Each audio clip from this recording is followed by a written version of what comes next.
Ja, het was weer alle hens aan dek voor de pakjesleveranciers.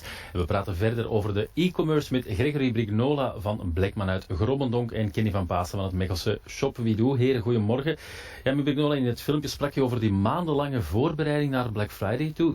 Is dat echt nodig? Absoluut. Black Friday is nog altijd onze piekperiode. We werken samen met heel veel fashionklanten.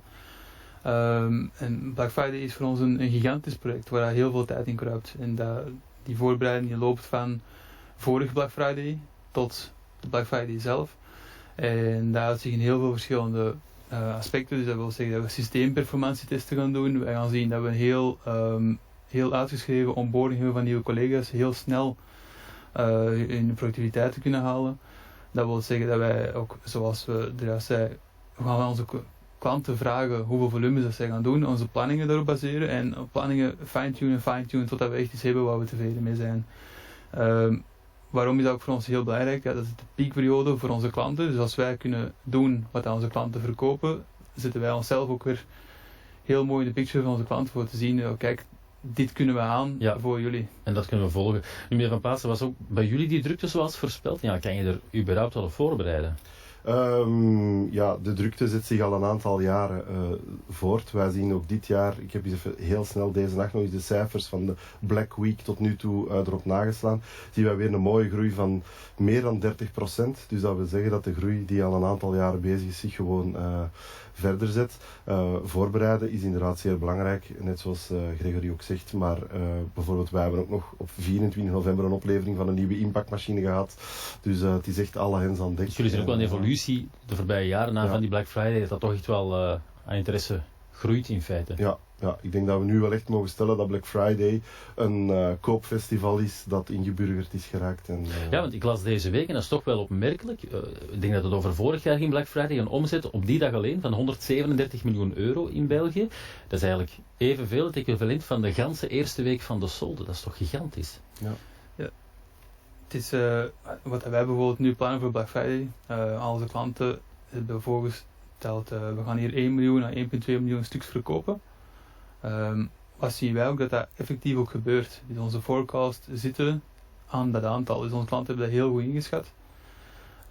En die periode is groter dan alle andere periodes, maar vooral voor onze fashion klanten.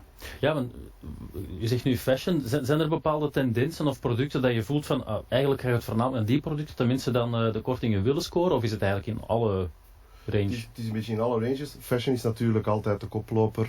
Ik denk dat altijd al zo wat geweest is. Dat zien wij ook heel duidelijk.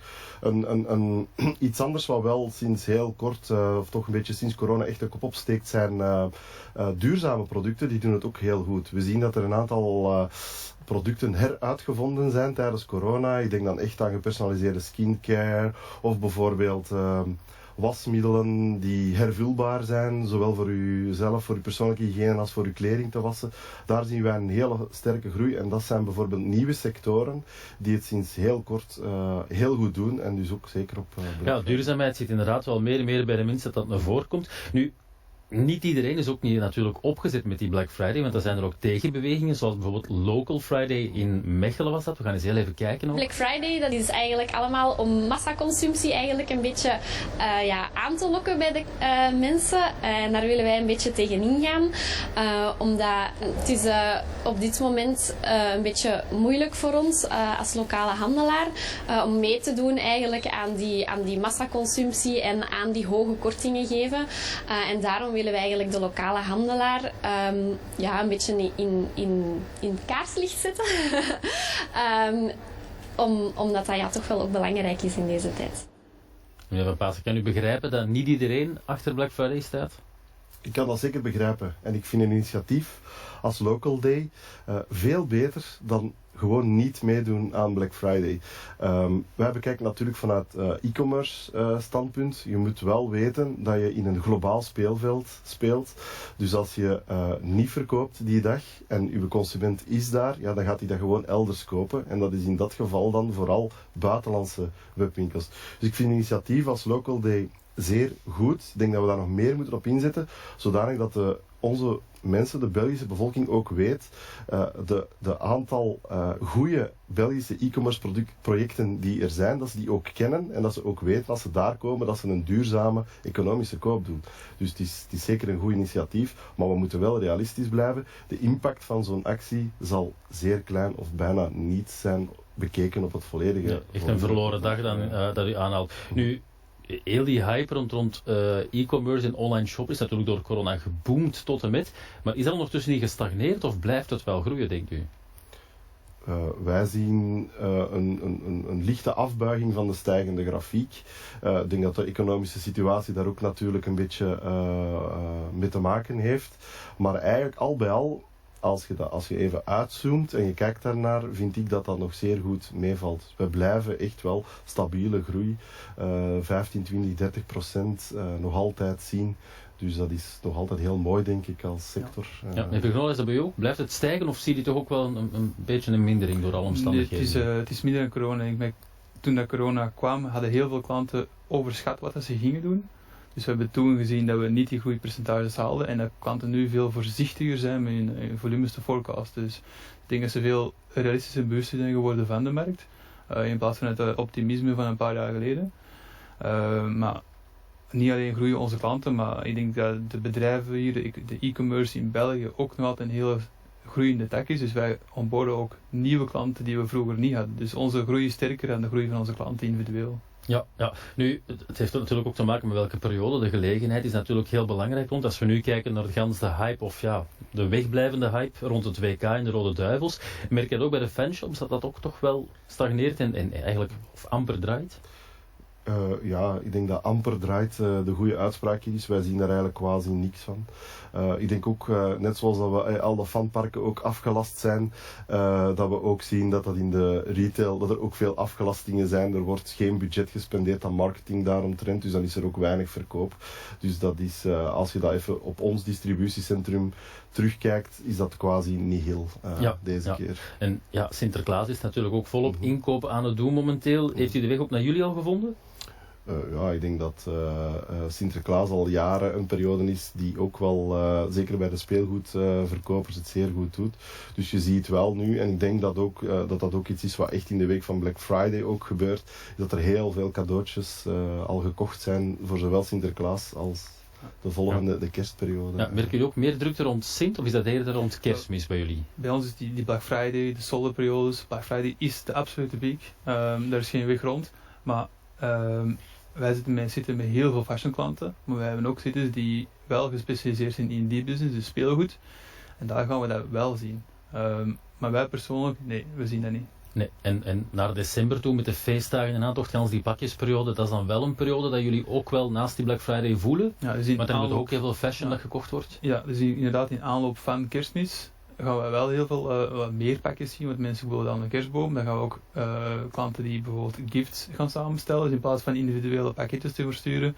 Zeggen ze, wij hebben ook een combinatie van artikelen, wij verpakken dat heel mooi in een zak, strikken rond.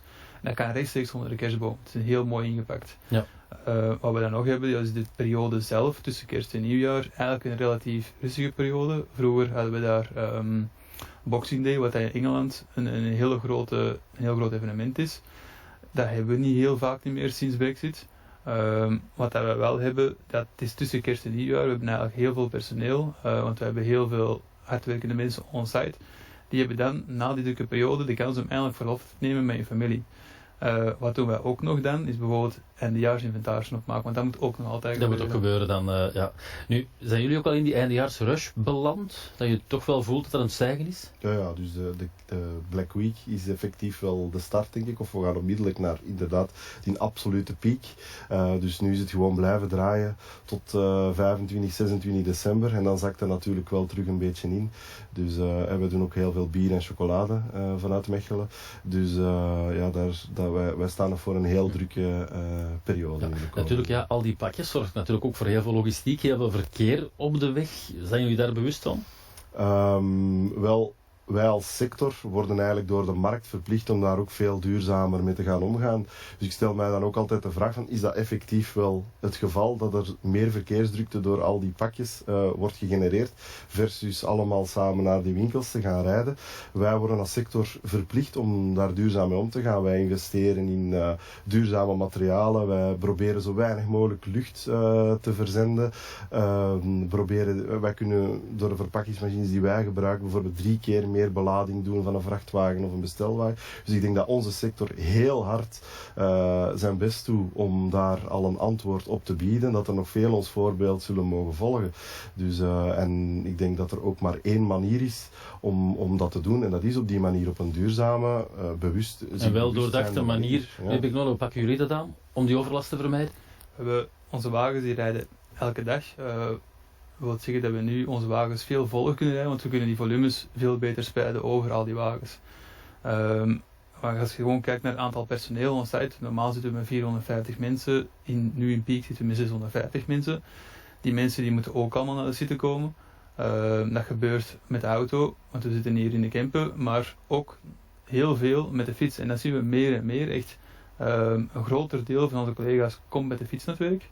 Als je kijkt naar het netwerk op de baan zelf, ja, ten eerste gaan we onze wagens veel efficiënter kunnen benutten, maar we versturen ook internationaal. Dus die volumes die komen niet allemaal in België terug op de weg. Nee, dat er echt wel mee bezig bent. Oké, goed. Ja, ik zou zeggen nog heel veel succes met de aankomende pakjesperiode naar december toe, kerst. En natuurlijk de goede heer, onze Sint, die natuurlijk zijn ronde nog gaat doen. En ja, wie dat ook nog altijd heel hard genot heeft van zijn werk, dat is geboren turnhoutenaar Don Vitalski.